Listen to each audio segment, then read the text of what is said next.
ప్రస్తుతం గాంధీ భవన్ లో తెలంగాణ మంత్రి ఉత్తమ్ కుమార్ రెడ్డి మాట్లాడుతున్నారు. లైవ్ లో చూద్దాం. వాటర్ అక్రమంగా ఆంధ్రాకి తరలించబడ్డాయి.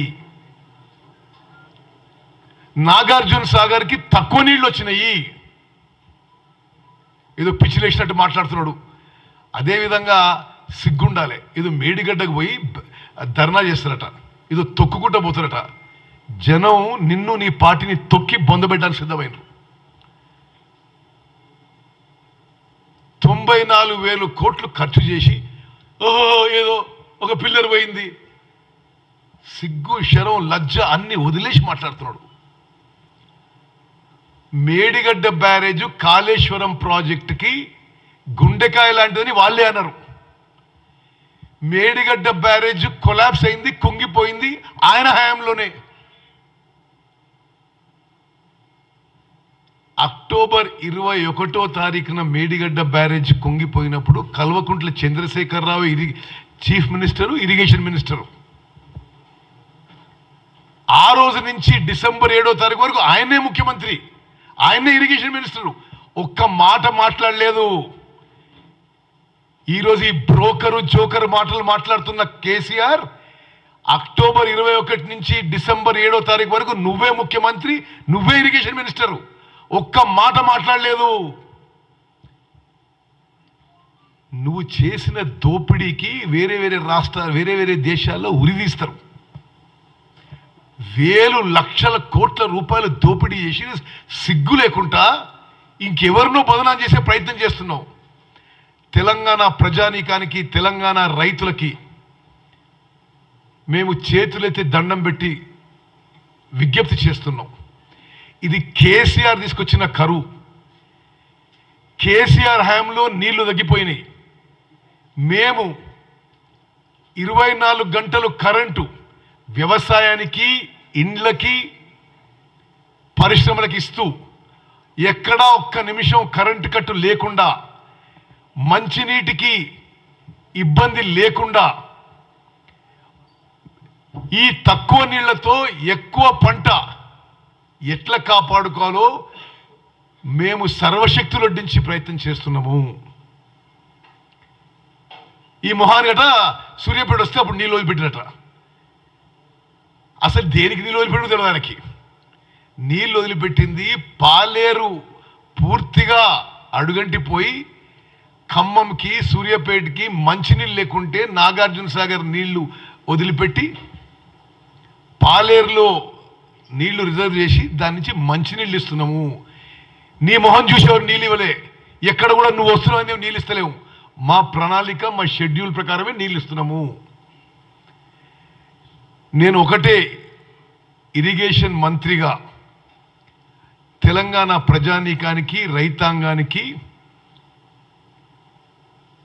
సవినయంగా విజ్ఞప్తి చేస్తున్నాం.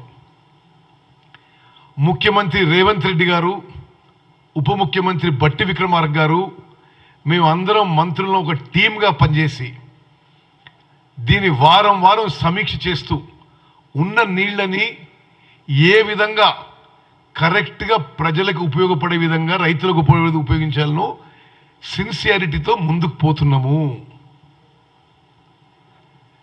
అదేవిధంగా మళ్ళోసారి చెప్తున్నా, పవర్ విషయంలో ఇన్ని అబద్ధాలు మాట్లాడదు కేసీఆర్. నువ్వు రాష్ట్రంలో అన్ని రంగాలకి, అన్ని సెక్టార్స్కి 24 గంటలు కరెంట్ ఇస్తున్నాము. ఎక్కడా ఒక్క నిమిషం కూడా కరెంటు లోటు లేదు. కొద్దిగా వెనక్కి పోతే గోదావరి నదీ జలాల మీద మాట్లాడే అర్హత ఉందా నీకు? మీకు ఒకటి చెప్పాలి మీడియా మిత్రులారా, నేను ఇప్పుడు ఒక 120 రోజులు ఇరిగేషన్ మినిస్టర్ అయ్యి, ఇది ఒక పౌరునిగా, ఒక కాంగ్రెస్ మంత్రి వదిలేసేది. నేను అర్థం చేసుకుందంటే కేసీఆర్ అంత అసలు అవగాహన లేక, నాలెడ్జ్ లేక, కళ్ళు నెత్తికెక్కి ఒక పొగరబోతు వ్యక్తిని ఇంకోటి చూడలే. ఇరిగేషన్ సెక్టర్ ఈడ బ్యారేజ్ కట్టేసి ఆడ కాలువ దువ్వు, ఆయన కాంట్రాక్ట్ ఇవ్వు, ఇంత కమిషన్ దొబ్బుదాం, ఇదే తప్పితే అసలు పూర్తిగా ఇరిగేషన్ సెక్టర్లో ఏ ఒక్క విషయం ప్రాపర్ డిజైన్ ప్లానింగ్తో జరగలేదు. కొన్ని ఉదాహరణలు చెప్తా మీకు. కాంగ్రెస్ హయాంలో తుమ్మడిహట్టి దగ్గర బ్యారేజ్ కట్టి ఈ విషయం దయచేసి ప్రజల్లోకి మళ్ళీ ఎందుకు తీసుకురావాలంటే ఈరోజు ఆయన అబద్ధాలతో తెలంగాణ ప్రజానీకానికి రైతులని మరి ఒక మోసపూరిత విధానంతో వాళ్ళని ఇన్ఫ్లుయెన్స్ చేసే ప్రయత్నం చేస్తున్నాడు. 38,000 కోట్లతో 38,500 crores-తో 16 లక్షల ఎకరాలకి ప్రాజెక్ట్ డిజైన్ అయ్యి అన్ని అనుమతులై పనులు మొదలై 5-6 వేల కోట్లు ఖర్చు పెట్టి ఆనాటికి ఈయన ముఖ్యమంత్రి అయిండు. ముఖ్యమంత్రి అయిన తర్వాత కూడా ఈ doctor B R Ambedkar Pranahita Chevella project జాతీయ ప్రాజెక్ట్ ఇవ్వాలని ఆయననే డిమాండ్ చేసిండు. మరి కొన్ని రోజులైనాక ఏమనిపించిందో దీంట్లో సరిపోని కమిషన్స్ రావు, అదిగాక అంబేద్కర్ పెట్టే ప్రాజెక్ట్ ఎందుకు ఈ కాంగ్రెస్ వాళ్ళకి. ఇది నాకు ఆనాడున్న చాలా పెద్ద మనిషి ఇరిగేషన్లో ముఖ్యుడు చెప్పిన విషయం. Doctor B R Ambedkar Pranahita Chevella project మార్చి ఈ కాళేశ్వరం ప్రాజెక్టు చేయడానికి కేసీఆర్ కక్కుర్తి తప్పితే మరొకటి కాదు, కమిషన్ల కక్కుర్తి తప్పితే. ఈరోజు తెలంగాణలో కరువు రాకపోయేది, ఈరోజు రైతులు ఇబ్బంది పడేవాళ్ళు గారు. ఆనాడు మొదలుపెట్టిన పనులు తుమ్మడిహట్టి ప్రాణహిత చేవెళ్ల ప్రాజెక్ట్ చేసుంటే తాగునీకి ప్రాబ్లం లేదు, ఆ 16 లక్షల ఎకరాలకు నీళ్ళు వచ్చేవి, ఉత్తర తెలంగాణ నార్త్ తెలంగాణ సస్యశ్యామలయ్యేది. నీ కక్కుర్తి కోసం, మీ కమిషన్ల కక్కుర్తి కోసం, మీ కాంట్రాక్టర్ల దోస్తుల కోసం ప్రాజెక్ట్ని రెండింతలు పెంచిండ్రు. అదే ఆయకట్టుకి 80,000 కోట్లు.